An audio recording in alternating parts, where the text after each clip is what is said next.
अस्सलाम वालेकुम दोस्तों, कहिड़ा हाल आहिनि? ख़ुशि आहियो? ॿियो ख़ैरु आहे? तबीअत सही आहे? सभु ख़ैरु ख़ैरियत? असांजी दुआऊं त असांखे उमेद बि आहे त अलाह कंदो तव्हां ख़ुशि हूंदव, अलाह हबीब कंदो तव्हां ख़ुशि ऐं आबाद हूंदव। मुंहिंजा दोस्तो, मुंहिंजो नालो आहे शहज़ाद अली, पाण सिंधी आहियां। हीउ मौज़ू आहे ड्राइवरिंग जो।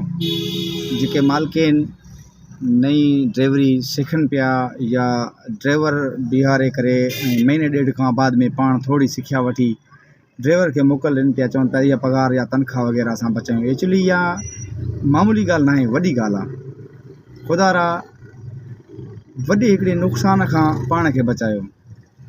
ड्राइवरी का आम ॻाल्हि न आहे, ड्राइवरी हिकिड़ी ज़िंदगी जो ऐं मौत जो हिकिड़ो सुवालु आहे।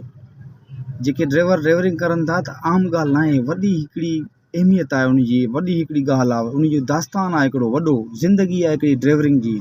तव्हां इहा आम ॻाल्हि न सम्झो। हीअ नई सिखिया जे लाइ जेके बि नवां असांजा दोस्त, ख़ुदा रहा, असां तव्हांखे अपील कयूं था त तव्हां पाण खे नुक़सान खां बचायो।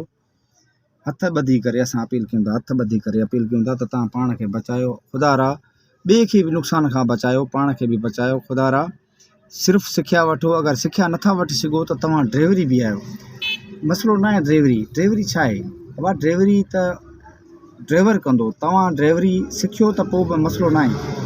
अगरि नथा सिखो त तव्हां ख़ुदा रहा पाण खे बचायो, ॿिए खे बि बचायो। ड्राइवर बीहारियो 5,000, 18,000 या 20,000 या 50,000 आहे। एक्चुअली जेको बि तनख़्वाह जिथे बि हर कंहिंजो इलाइक़े जो पंहिंजो शेड्यूल आहे, एक्चुअली उहो पंहिंजो उन खे न बचायो। तनख़्वाह न बचायो, पाण खे बचायो। तनख़्वाह बचाईंदो, नुक़सानु थी वेंदो।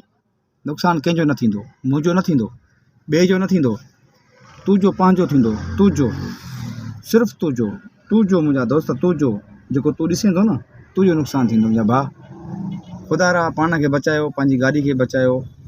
पंहिंजे पीउ माउ जी छांव में रहो, पंहिंजे पीउ माउ खां दुआ वठो, कंहिंखो सिखिया वठो ड्राइवरी जे लाइ। को मसइलो न आहे ड्राइवरी ड्राइवरी सिखण खां बाद में तव्हां जीअं हलाए सघो था, पोइ तव्हांखे सम्झ में बि ॻाल्हि अची वेंदी। नफ़े नुक़सान जी जॾहिं सम्झ में इंसान खे ॻाल्हि अची वेंदी आहे न मुंहिंजा दोस्तो, पोइ हर शइ इंसानु सम्झंदो आहे त मूंखे हिते नुक़सानु आहे, हिते फ़ाइदो आहे।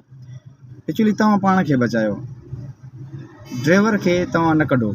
अगरि ड्राइवर खे कढो था त पहिरियां पंहिंजी चङी तरह सिखिया वठो, पूरी गाॾी जी। ओवरटेक आहे, टफ टाइप जेके बि आहिनि, लाही आहे, चाढ़ी आहे, उतराई आहे, चढ़ाई आहे, जंप आहे, झाको आहे। एक्चुअली तव्हां कुझु सिखिया वठो।